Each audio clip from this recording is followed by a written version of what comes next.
Jang Panah Hukum bersama Bang Marzuki. Diskusi untuk solusi. Assalamualaikum warahmatullahi wabarakatuh.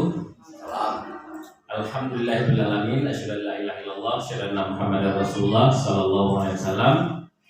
Yang kami hormati telah hadir di studio kita, studio Jang Panah Hukum Pol PPWH Aceh, Ibu Dr. Anda Nuriyati SH. Beliau adalah fungsional pada seksi layanan pengaduan masyarakat bidang pengawasan syariat Islam Pol PPWH Aceh.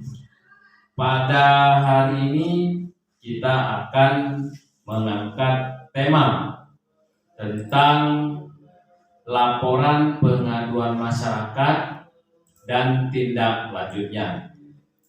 Oleh karena itu, kami ingin mendengarkan beberapa hal terkait dengan fungsi layanan pengaduan masyarakat serta apa-apa saja yang dikerjakan pada unit layanan pengaduan masyarakat. Kita ketahui bahwa Pol PPWH Aceh merupakan salah satu lembaga yang melakukan pengawasan dan penindakan terhadap para pelanggar syariat Islam. Oleh karenanya nanti akan dipaparkan beberapa hal terkait dengan fungsi LPM di Pol PPWH Aceh. Untuk itu kami silakan kepada Ibu untuk menyampaikan materi terkait dengan unit layanan pengaduan masyarakat atau seksi pengaduan masyarakat. Assalamualaikum warahmatullahi wabarakatuh. Waalaikumsalam. Alhamdulillahirabbil alamin wassalatu wassalamu ala asrafil anbiya'i wal mursalin wa ala alihi washabihi ajma'in. Puji syukur kehadiran Allah Subhanahu wa taala karena dengan rahmat-Nya kita sudah dapat berkumpul di ruang yang sederhana ini. Salawat dan salam ke pangkuan Nabi besar Muhammad SAW. Karena dengan perjuangan beliau kita telah terangkat dari zaman kebodohan kepada zaman yang penuh dengan ilmu pengetahuan. Yang terhormat Bapak Dr. Marzuki SHMH. Hari ini saya juga didampingi oleh saya Dr. Anda Nuriyati SH. Saya penyidik Pegawai Negeri Sipil pada layanan pengaduan masyarakat bidang PSI, pengawasan syariat Islam. Saya juga selaku koordinator di lapangan untuk anggota yang ke lapangan. Nah, ini dia di sini juga saya bersama anggota, ada Saudara Mahdi, ada Saudara Heri, ini yang melakukan di lapangan. Mereka yang berada di lapangan. Ini juga ada Tia yang bekerja di kantor. Jadi kami bersama, jika ada laporan pengaduan, kami akan bergerak bersama. Ada yang sebagian di kantor dan ada yang sebagian ke lapangan. Oke, saya akan uraikan prosedurnya gitu, Pak ya. Nah, jadi kita selaku layanan pengaduan, seksi layanan pengaduan masyarakat, kita tuh menerima laporan pengaduan. Kita menerima laporan pengaduan baik itu melalui telepon atau langsung ke nomor 0812 60 60 9999 08 12 60 60 9999. Jadi kita terima laporan di situ, laporan tentang pelanggaran syariat Islam, Tribun Tranmas juga kita terima. Jadi setelah kita terima laporan itu, baru saya akan sensor ini laporan kemana? Ke WH. Saya lanjutkan, kita melanjutkan laporan tersebut ke petugas LPM bersama WH yang ke lapangan. Jadi petugas LPM bersama WH yang ke lapangan itu mereka mengambil barang bukti, saksi, dan membawa tersangka. Jadi petugas kita nanti di lapangan sebelum pergi kita juga konfirmasi dulu ya ke Pak Kecil apa memang kejadian itu benar terjadi di daerah itu, baru kita ke TKP. Jadi setelah ke TKP mereka berdasarkan surat kuasa dari penyidik, mereka bertindak di TKP. Mereka mengambil barang bukti, ini petugas-petugas kita yang di lapangan, kemudian mengamankan tersangka, kemudian mengambil identitas saksi. Jadi setelah itu baru kita bawa ke kantor. Setelah kita bawa ke kantor, di kantor baru kita sensor lagi. Oh itu bisa kita lanjutkan ke penyidik. Ke penyidik sekarang baru tidak bisa lanjut karena tidak cukup unsur. Saya selaku penyidik awal, jadi di situ saya yang sensor perkara itu bisa kita lanjut apa tidak. Jadi kalau perkara itu tidak lanjut, berarti kita lanjutkan ke pembinaan. Ke pembinaan, kemudian di pembinaan itu baru kita panggilkan orang tua, panggilkan kampung kembali, kemudian baru berlaku dengan adat kampung. Adat kampung itu misalnya dia tidak boleh lagi tinggal di kampung itu walaupun dia baru sewa selama 1 bulan misalnya. Dia tidak boleh lagi tinggal di kampung itu, dia harus pindah. Itu adat kampung. Kemudian ada sanksi-sanksi yang lain yang berlaku di kampung. Mungkin itu langkah-langkah awal dari pengambilan tersangka. Kemudian jika perkara itu perkara tribun Ranmas, misalnya ini ada orang gila nih yang jalan di jalan. Jadi kalau ada orang gila jalan di jalan itu berarti kita lanjutkan ke Tribun Ranmas. Kasih Tribun Ranmas itu karena pasukan kita, pasukan Tribun Ranmas, pasukan WH itu siap 24 jam. Siap 24 jam per piket. Jadi satu hari ada 10 orang, 1.000 ada 10 orang yang siap 1 kali 24 jam ke lapangan. Jadi besoknya 10 orang lagi, besoknya 1.300 10 orang lagi gitu juga. Jadi ditambah dengan 1.000 LPM. Tribun Ranmas gitu juga ada 1.000 mereka yang siap, tapi kewenangannya beda-beda. Kewenangan WH dengan kewenangan Tribun Ranmas. Mungkin ini dulu lagi ada yang. Baik, terima kasih kepada narasumber kita, luar biasa apa yang beliau sampaikan tadi. Kita ketahui bahwa sesuai dengan peraturan Gubernur nomor 139 2016 tentang susunan organisasi dan tata kerja Satpol PP WH yang menyatakan bahwa seksi layanan pengaduan masyarakat itu adalah bertugas menerima laporan dan pengaduan masyarakat, kemudian menyelesaikan perkara-perkara yang atau melakukan fasilitasi penyelesaian perkara yang menjadi kewenangan adat kampung. Yang selanjutnya ada 2 hal juga yang tadi saya tambahkan tadi Bu Duri, bahwa LPM di samping menerima laporan pengaduan masyarakat yang sifatnya tertangkap tangan atau insidentil, juga layanan pengaduan masyarakat menerima laporan masyarakat yang memang belum ada kejadiannya, belum tertangkap tangan. Kata-kata ada tempat-tempat tertentu yang sering dijadikan tempat maksiat. Nah, itu juga diterima oleh LPM dan diteruskan kepada bidang terkait. Kemudian juga terkait dengan pelanggaran Tribun Ranmas. Apabila ada laporan masyarakat, katakanlah mungkin seperti pelanggaran baliho dan lain sebagainya, pelanggaran kaki 5 dan sebagainya, beliau setelah menerima dari beliau langsung meneruskan ke bidang Tibum Tranmas dan bidang Tibum Tranmas lah yang melakukan pengawasan dan penindakan.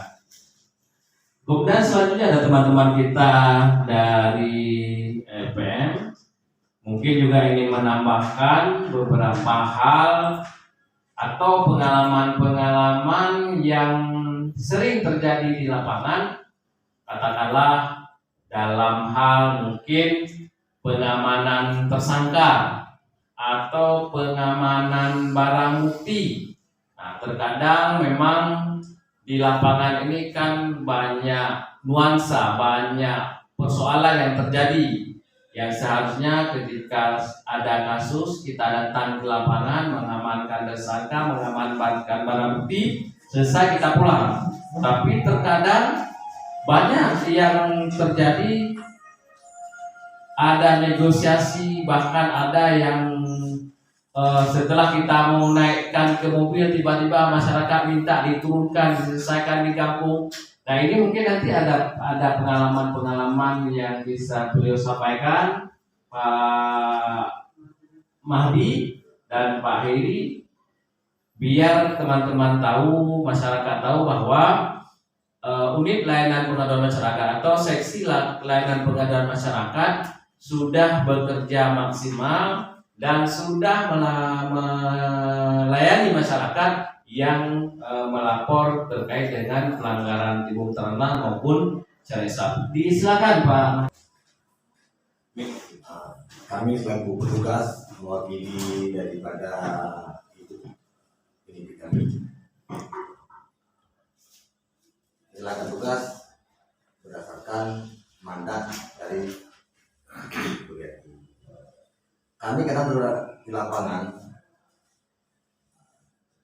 terlalu gimana ya, masyarakat ini kadang kurang yakin dengan kita, apakah yang kita lakukan ini sudah tepat atau tidak.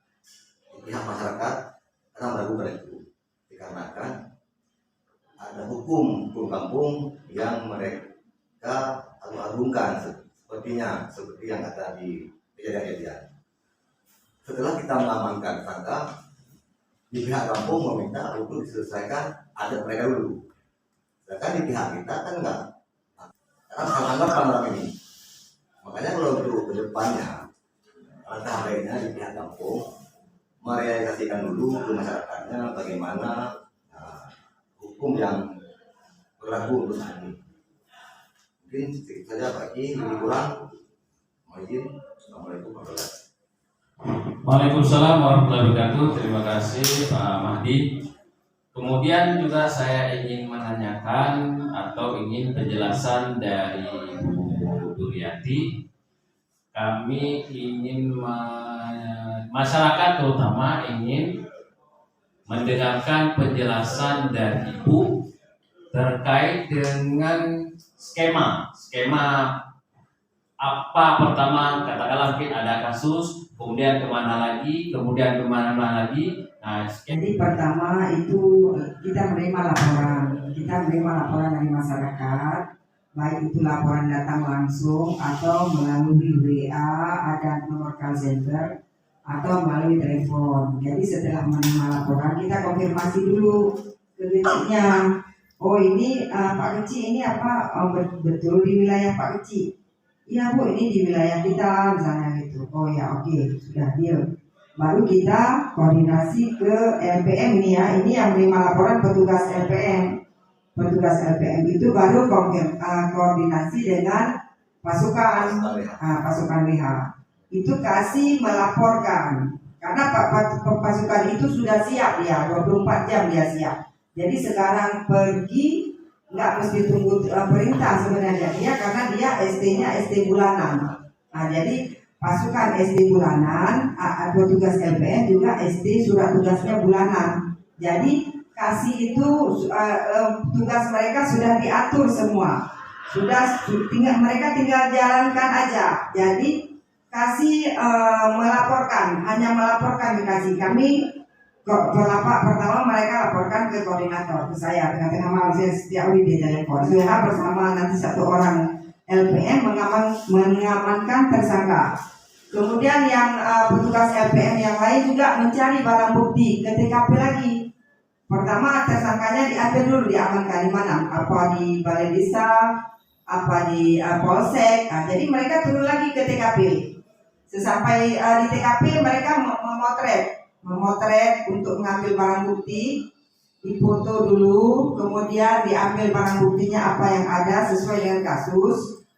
Diambil dulu, kemudian sesudah diambil, kemudian baru mereka mencari lagi satu orang yang petugas lain lagi mencari saksi yang melihat. Saksi itu kan harus sesuai dengan syarat-syarat saksi, harus dewasa, harus yang melihat langsung, berakal sehat, kan gitu. Jadi saksi itu sesuai dengan syarat-syarat hukum, itu yang mereka ambil nanti. Mereka ambil identitas aja saksi dengan nomor HP saksi. Jadi setelah lengkap, ada tersangka, ada saksi, ada barang bukti, dibawa ke kantor. Sesampai di kantor baru kita sensor lagi. Jadi orang tuanya yang harus orang tua pribadi dia, ayah, ibu, saudara gitu. Maksudnya ya kalau bisa yang lebih dekat dulu ya, yang kandung dulu, karena dia yang harus bertanggung jawab terhadap anak itu. Gitu. Jadi kalau nanti kita kembalikan ke orang tua, jadi bukan sembarangan kembalikan orang tua. Jadi orang tua itu bertanggung jawab terhadap anak. Gitu. Itu. Jadi itu alurnya begitu. Itu sekilas saja. Terima kasih Bu Duri telah menjelaskan. Kemudian ada dua hal lagi yang ingin saya tanyakan. Yang pertama tadi Bu Duri sampaikan kalau tidak memenuhi syarat kami kembalikan. Mungkin kami orang awam ingin mendengarkan yang dimaksud memenuhi syarat ini yang mana? Apa syaratnya apa? Misalnya tentang pelanggaran tibum yang menjadi kewenangan kabupaten kota. Ini bagaimana koordinasi antara LPM dengan kabupaten kota? Mungkin itu saja dulu Bu. Terima kasih. Terima kasih. Jadi kalau suatu perkara itu memenuhi syarat atau tidak, sebenarnya kita nggak bisa bilang di sini memenuhi syarat. Entar itu pelakunya akan buat dia tidak usah memenuhi syarat. Jadi kadang-kadang itu rahasia juga tuh Pak Di. Dia nanti buat itu tidak boleh, gimana caranya biar tidak memenuhi unsur. Gitu. Jadi kalau memenuhi unsur biar aja lah, itu rahasia penyidik aja lah. Kan gitu Pak Di. Itu. Terus kalau misalnya ini perkara anak-anak sebenarnya kan kita harus lanjutkan ke Polda. Kita juga karena kita tidak punya penyidik yang anak, di sini kita lanjutkan perkara itu ke Polda. Terus kalau unsur itu memenuhi unsur gitulah Pak Ki. Itu biar aja lah rahasia penyidik tuh. Karena kalau kita bilang nanti di depan umum, mereka akan buat jinayah itu gimana caranya, nggak usah memenuhi unsurnya kalau ya kan. Jadi kan itu biar aja lah rahasia penyidik. Jadi kita sudah konfirmasi duluan dengan kabupaten kota. Kabupaten kota misalnya Aceh Besar. Aceh Besar ini kalau ada nanti perkara kita siap ya bersama ya kan gitu. Kita ini sambilan ngomong-ngomong gitu kan. Terus juga kota juga begitu juga. Jadi kota kadang-kadang kota juga nggak siap, jadi kita harus segera ambil tindakan. Nanti juga kita akan infokan ke kabupaten kota bahwa ini ada wilayah kalian yang sudah kejadian, karena mereka harus tahu bahwa itu kejadian di wilayah mereka gitu. Terus satu lagi ya Pak Ki, saya minta kepada belum ya nanti aja ya. Kepada Gampung itu kalau bisa ya, kepada Gampung kan kita orang Gampung nih banyakan kejadian ini di wilayah Gampung yang banyak pendatang ya. Ini setelah kita selidiki itu kebanyakan perkara itu di kalangan mahasiswa, di kalangan pendatang, itu perkara yang banyak di kalangan pendatang dan mahasiswa. Nah begitu. Jadi warga tuh enggak repot kali. Terus ini juga ada nih ya kejadian karena rumah-rumah itu tidak dipagar. Jadi dia parkirnya ke ujung ini, parkir ke aja. Jadi sana parkir dia melalui dari belakang dia masuk ke rumah perempuan nih. Tadi tuh kalau bisa itu kan rumah-rumah diminta dipagar lah semua kan gitu. Nah, itu dia. Terima kasih. Baik, terima kasih Bu Dwi. Kemudian yang terakhir kami ingin sampaikan kepada seluruh masyarakat yang bahwa apabila ada pelanggaran-pelanggaran terkait dengan kanun syariat Islam atau ketertiban umum dan ketentraman masyarakat, silakan menghubungi atau silakan menelpon atau WA ke nomor 0812 60 60 999 9 kali. Saya ulangi, silakan Bapak Ibu menghubungi nomor telepon atau WA 0812 60 60 94 kali. Mungkin itu saja untuk hari ini diskusi kita. Mudah-mudahan Aceh sebagai daerah istimewa yang saat ini telah menerapkan syariat Islam, dan yang kita harapkan masyarakat sadar, kemudian Gampong juga mendukung implementasinya dengan mencegah terhadap pelanggaran syariat Islam, dan kami PPWH siap menerima laporan pengaduan dari masyarakat. Terima kasih. Demikian diskusi kita yang panah hukum hari ini, diskusi untuk solusi.